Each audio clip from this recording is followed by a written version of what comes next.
We brought together dozens and dozens of organizations that dealt with issues such as labor rights, labor unions, low wages, environmental justice, education access, healthcare, immigration, all the issues that this General Assembly last session targeted for attacks, gun violence, and access to abortion. And we had a beautiful day. We heard from dozens of North Carolinians who are directly impacted by these issues. We heard from a brother named Daniel out of Hickory, who was sent to jail at 16 and was abused in jail and came out at 27 thinking that he had found freedom, only to walk into a system that denied him access to housing, access to wages, and access to a quality of life. But he came saying that he, along with poor low-wage workers, are going to vote like never before in November and tomorrow in our primary.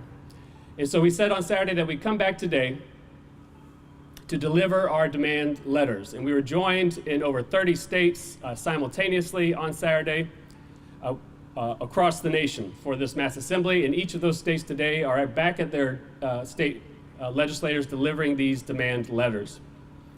A part of these demands are going to be many of the issues that we said before, but today we are going to deliver them to all 170 members of the General Assembly.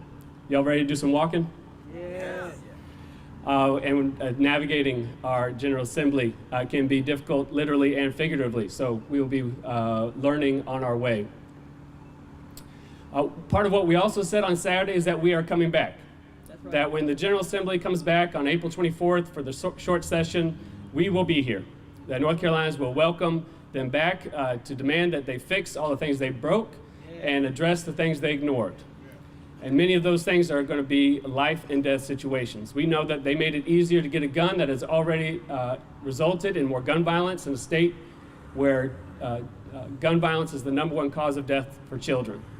We know that if they don't fund early childhood education, we will see hundreds, if not thousands, of daycare centers closed by the summer when pandemic funding runs out. We know that women are being forced, pregnant folks, especially poor women, are being forced to have births and or have unsafe abortions in the state. At the same time, they didn't add a single dollar to early childhood education. So we need a revolution of values in this state, and we need a revolution of values in this General Assembly. That's right. In the letter that's about to be read, we will hear all the list of demands that are outlined. We have demanded a meeting with the leadership of both sides of the General Assembly. We've gotten positive feedback about having a meeting with poor and low-income North Carolinians from one side of the aisle. We are hopeful that we will get a stronger response from the other side of the aisle, being the majority, Leader Berger and Speaker Moore. But we are today going to all 170, saying that we are bringing these demands and that we will be here and watching them when they come back in April. And so I want to invite one of our tri-chairs for the North Carolina Poor People's Campaign, Reverend Wayne Wilhelm, to come forward and welcome us and then read this letter that we are about to deliver. Thank you, Rob, for allowing us and helping us to assemble here today. Again, I'm Wayne Wilhelm, Tri-Chair for the North Carolina Poor People's Campaign and National Call for More Revival. And we come here today as faith leaders. We come here today as impacted people.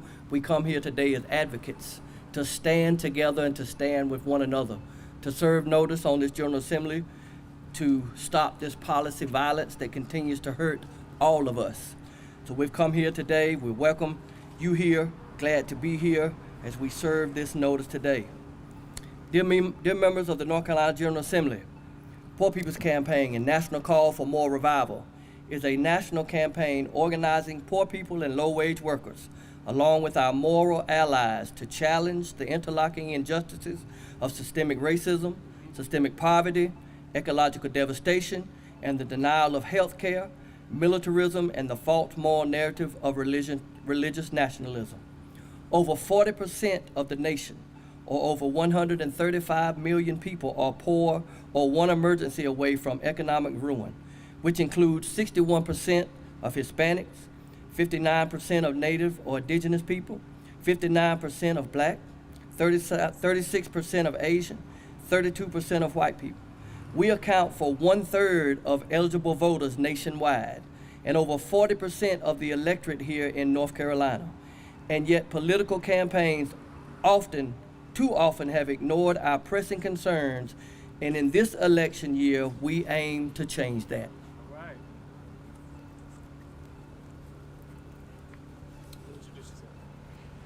Absolutely. My name is Samuel Scarborough. I'm joined with Alexander Denza as a UNC Chapel Hill student, work with March for Our Lives UNC and the newly formed Southern Students Action Coalition. Yeah. So in case you missed it, in terms of the march on Saturday, please visit our website at www.ppc-nc.org to view the program in full and then hear from everyday North Carolinians who are directly impacted by the policies that these politicians here are passing in this General Assembly.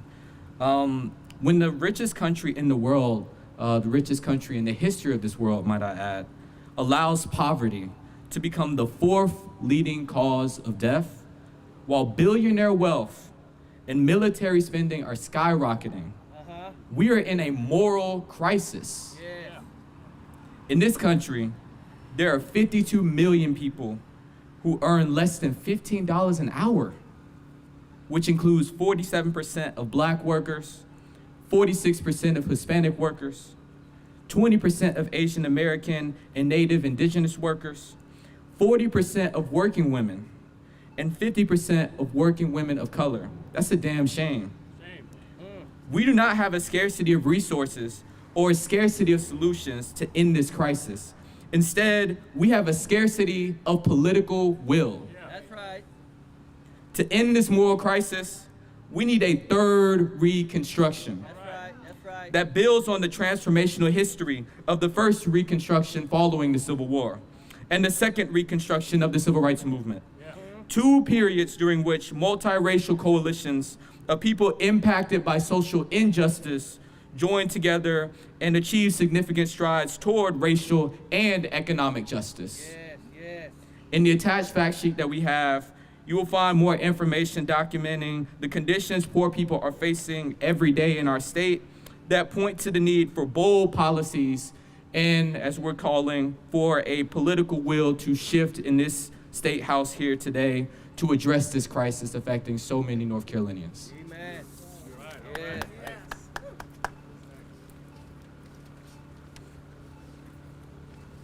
Chaplain Robert Zachary, and I'm from the Western North Carolina Poor People Campaign and one of the committee members. I'd like to say that this past Saturday, March 2nd, the North Carolina Poor People's Campaign joined over 30 states nationwide with simultaneous marches and assemblies at state capitals. That's right. Thousands of us marched on Raleigh from across the state to take back the mic from extremists and make our voices heard. That's right. Indeed, policies that would improve the lives of poor and low-income people, including greater investments in health care, food assistance, housing, child care, and public education, enjoy majority support among Americans. During the first 2 years of the pandemic, we saw a glimmer of hope.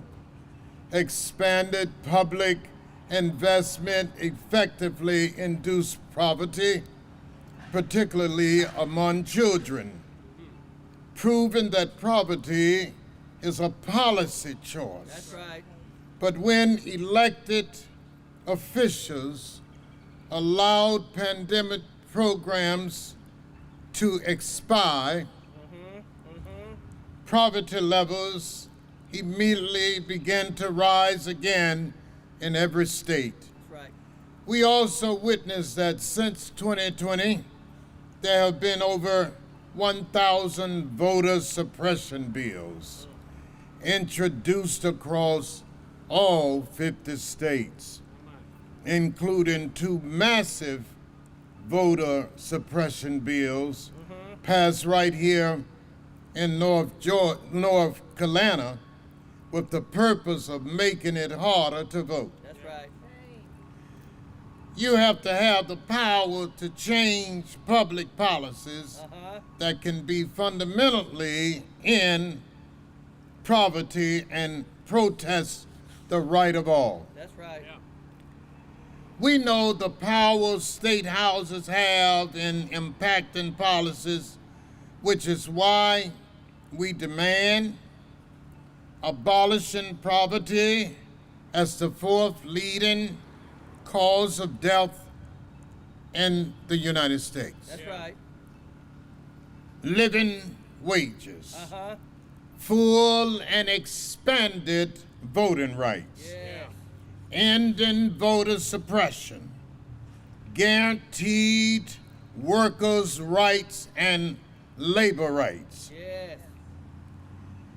including mass incarceration, ending it, Yes. re-entry support for people coming home from incarceration, health care for all, Yes. protections for LGBTQ North Carolinians, Uh-huh. affordable, adequate housing, Yes. equal rights for all, an end to gun violence, Yes. profit and proliferation, Yes. clean air and water, fully protected women rights, Yes. environmental justice, equal access to fully funded, quality, diverse public education, including funding for early childhood education, Yes. just immigration laws, an end to systemic racism, white supremacy, and extremist political agendas. All right.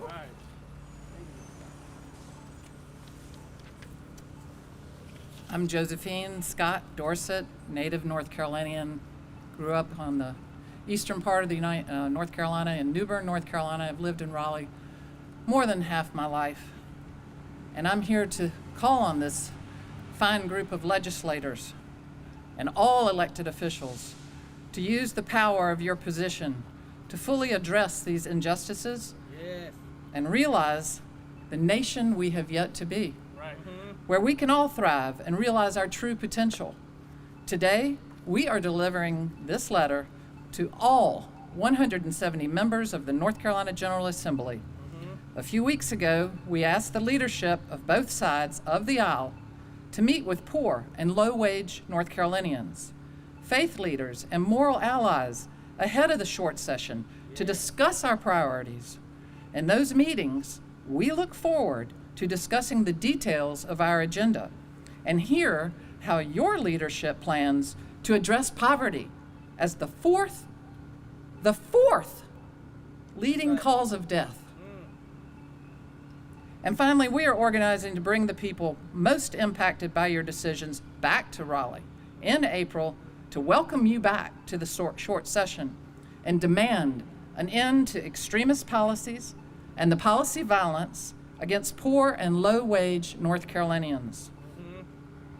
As the North Carolina Poor People's Campaign, we will continue to organize poor and low-income people in our state, building our power, changing the narrative, and shifting what is politically possible. Forward together. Not one step back. North Carolina Poor People's Campaign. North Carolina at poorpeoplescampaign.org. Thank you. All right. Forward together. Not one step back. So the plan for today is to deliver these letters to each of the buildings. Going forward, between now and April 24th, we'll be doing education programs and engaging folks across North Carolina about what's at stake in this General Assembly and in this election. We will also be building towards June 15th, where we'll have a National Assembly in D.C. again, with people coming from all 50 states, like we did in 2022. And then we'll be pivoting right towards the election in November.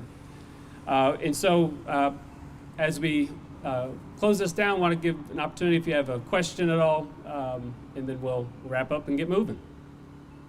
What about Medicaid expansion that passed? What kind of impact do you think that'll have on this year's election? Yes, and I think, one thing about Medicaid expansion and the impact is that it does give hope that when we march and when we vote and when we work, we can win. They said they would never do Medicaid expansion. Berger and all of the crew up here said Medicaid expansion was never going to happen because it was federal overreach, but it is immensely popular.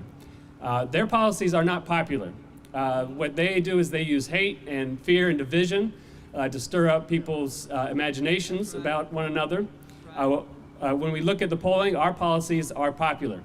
And it's our work that it's a lot easier to tear something down than to build something up. So we got a lot more work to do than scaring people.